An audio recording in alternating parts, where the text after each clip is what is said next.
everybody! Welcome to the Jayda InStitches show. I thought today I would share a rather valuable lesson with you guys in regards to sizing your hooks and your knitting needles. So as you can see, I have quite a collection of knitting needles and crochet hooks because I love doing both, and I've been doing both for quite a while.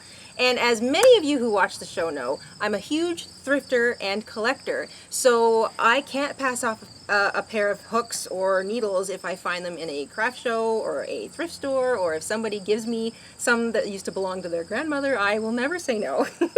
So I have amassed quite a collection over the years, and part of that is trying to kind of keep them all sized, trying to keep them labeled, if they have their original packaging. So for example, when you buy a crochet hook, generally it comes in a package and the size is written on it somewhere. And if you're really lucky, it's also somehow embossed or even printed on the actual hook itself. But not all hooks necessarily have that on them, knitting needles as well, and there could be a whole bunch of different reasons. So I thought today we would examine some of the little issues you're going to come up against in your knitting and crocheting travels, and how to ultimately fix your sizing problems. Okay, most needles and hooks have a label on them. On a pair of knitting needles, you'll usually find that there's a stopper of some kind at the end. So these ones are quite big, these ones are a little on the smaller side, and usually the size is printed somewhere on that stopper or maybe across the top. That's great. However, over time and use, it'll sometimes get rubbed off. So after a while you might lose the stopper, it'll pop off, you might get it lost, you've maybe long since lost the wrappings, you know, the packaging that it came in, or you got them secondhand and they never had packaging to begin with, and you're not going to have the labels, the sizing written on them anymore. And instead of tossing them aside, you can still use them, and I'll get to that. Another thing you might run into are double-ended knitting needles. This is used for knitting in the round. Or double-ended hooks. So this is a long Afghan hook, and it's got a hook on both ends, and nowhere on this is the sizing written or printed. And it's the same with, say, like a tiny little double-ended hook. Another issue, circular knitting needles. They have no nub on the end, so there's nowhere necessarily to place the sizing. Huge hooks, old hooks, secondhand hooks. So this hook is gigantic. I'm going to assume it's like a 16 or a size K or a J, but I don't necessarily know because sometimes it's just not written on it anywhere. It's not even on the bottom. And other times you might run into a hook or a needle like this one.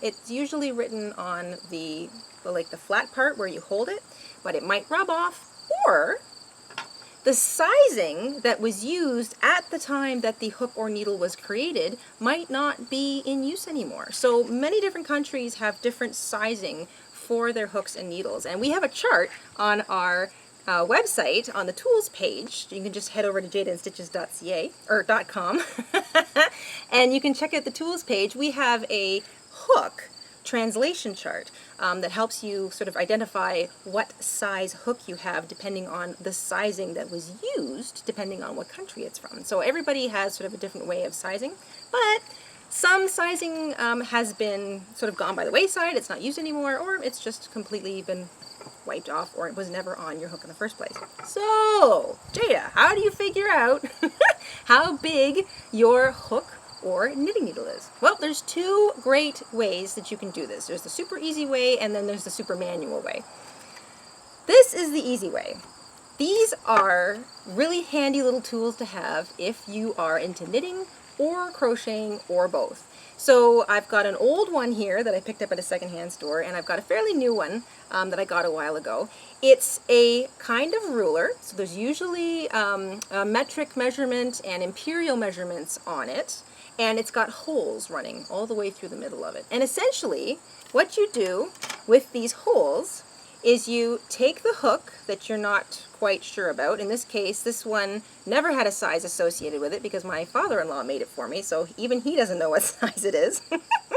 And you take the end.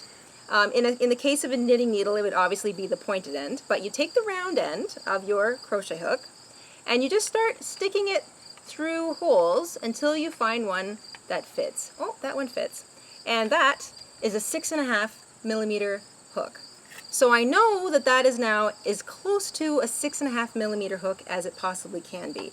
This isn't going to be exacting. You have to allow for wear and tear on your hooks and needles, and also just, you know, anything that goes wrong at the factory. They're not all going to be exact, but you can get pretty darn close, and close is good enough. Now, if you haven't got one of these handy little measuring tools, you can do it manually. So all you need is a measuring tape. Grab the hook that or the needle that you're wondering about the size, and you want to measure the diameter. So not the circumference, so you don't wrap it all around because that's a circumference. You want to measure the diameter because it's the diameter of the needle or the hook in question that is actually the true size of the tool that you're going to use. Grab the hook or needle in question that you don't know the size of, grab your measuring tape, and place the measuring tape over top of the needle or the hook, like so. And what you want to do is measure the diameter. So that's if you were to cut it in half, that straight line that runs from one side directly through the middle to the other. Now, this is a millimeter that I'm going to be using, and I like to measure all my hooks and needles in millimeters.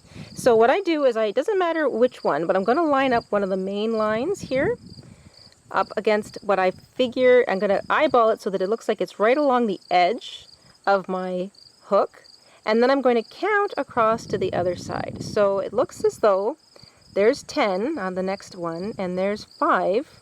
So this is a 15mm crochet hook. This is a 15mm crochet hook. So again, you can see if I did it, I don't want to do it from the edge because this is sort of chopped off. So if I just pick any old main long line, it's all the way across to, this is the 5 mark here. So 10 and 5, 15. So that's a 15mm hook. The other way you can do this is if you grab one of your knitting needles and you do sort of the same thing. So you hold your knitting needle, grab your measuring tape, line up that long line at the very edge and count across. And this comes right just basically to the 5. It might be just past that. So I'm going to say that's a 5.5mm. So you can see that really 5.5. This is just, the edge of this just comes over the 5 marker line. So that to me looks like a 5.5mm knitting needle. 5.5mm. And that's how you measure the diameter of a hook or a knitting needle. And those are probably the best 2 ways that you can be fairly certain of the size of your hooks and needles. And like I say, it's not going to be absolutely exact, but it's going to be pretty darn close, and close is, most importantly, good enough. And that is all there is to sizing your hooks and needles. I hope you found this helpful, and thank you so much for tuning in today. We will see you again really soon on the Jayda and Stitches show. Until then, stay safe, stay crafty, and have an awesome week. Bye, everybody!